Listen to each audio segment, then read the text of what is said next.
Hello বন্ধুরা, আমি বানাচ্ছি ছোলার ডালের হালুয়া।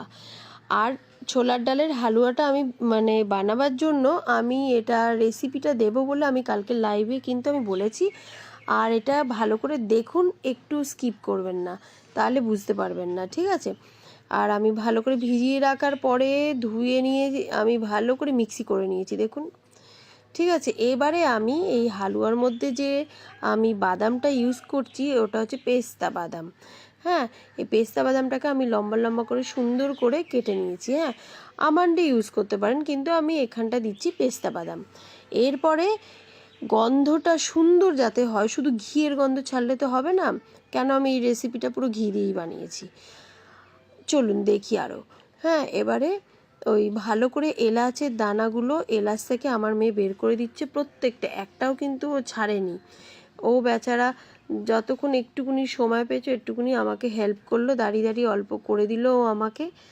হ্যাঁ, এলাচের দানাগুলো প্রত্যেকটা দিয়ে ছাড়িয়ে ছাড়িয়ে সুন্দর করে রাখছে, দেখুন। আমার যতটা পরিমাণে আমি ওটা বানাবো হালুয়াটা, আবার অতটা পরিমাণের না, তার থেকে একটুকুনি যাতে সেন্ট হয় সেরকমভাবে দেওয়া হয়েছে, দেখুন। ও কত সুন্দরভাবে প্রত্যেকটা খুলে খুলে দানাগুলো বের করেছে। ঠিক আছে, এবারে বের করা হয়ে গেলে এবারে কড়ার মধ্যে ওটা হালকাভাবে রোস্ট করা হচ্ছে, রোস্ট করে একটা সাইড করে রেখে দেওয়া হলো। এইবারে দেখুন রোস্ট হয়ে গেল, এবারে ওই কড়ার মধ্যেই তেল ছাড়া, ঘি ছাড়া আমি ওই যে ডালটা পিষেছিলাম ডালটা দিয়ে দিলাম, ভালো করে শুকিয়ে নিলাম, কেননা জল থাকে তো একটু ভালো করে টেনে নিলাম। আর যে বাদামগুলো আমি কেটেছিলাম ওর যে গুঁড়ো গুঁড়ো ছিল ওই গুঁড়োগুলো ভালো করে একটু দিয়ে দিলাম, ওর মধ্যে একটু মিশিয়ে দিলাম।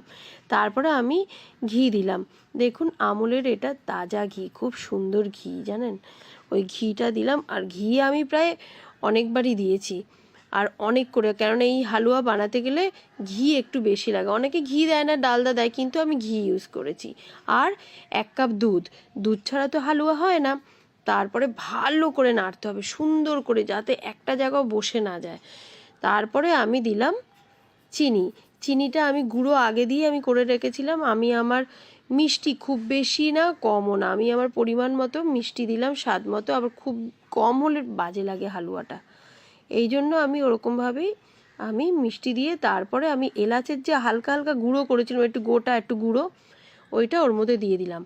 হ্যাঁ, দিয়ে আমি বলেছি না আমি অনেকবারই ঘি দিয়েছি, তারপরে আবার ঘি দিয়ে নাড়ছি, এরকম করে আমি অনেকবারই করেছি। হ্যাঁ, ভালো করে নেড়ে নেড়ে নেড়ে নেড়ে দেখুন কালারটা কত সুন্দর হয়েছে। তারপরে আমি ঢেকে দিলাম। ঢেকে দিলে কি হয় বলুন তো, কিন্তু আঁচটা কম করে ঢাকবেন, নয়তো পুড়ে যাবে। ঠিক আছে, লালটা কত সুন্দর হয়েছে। এবারে আমি যে বাদামগুলো কেটে রেখেছিলাম ওর অর্ধেকটা আমি ওর মধ্যে ছড়িয়ে দিলাম হালুয়ার মধ্যে। ঠিক আছে, ছড়িয়ে সুন্দরভাবে আমি নাড়ছি। নাড়া হয়ে যাওয়ার পরে আমি এবারে ওটাকে একটা সুন্দর কাচের বোলে আমি ঢাললাম।